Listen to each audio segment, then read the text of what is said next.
అల్లం మురబ్బ. ఇది వర్షాకాలంలో వచ్చే దగ్గు, జలుబు లాంటి వాటిల నుంచి కాపాడుతుందనమాట. ఇది చేసుకోవడం చాలా సులువు.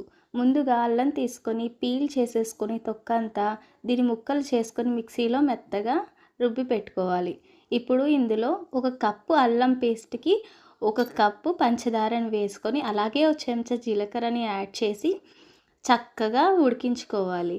చూసారా ఎలా ఉడుకుతుందో?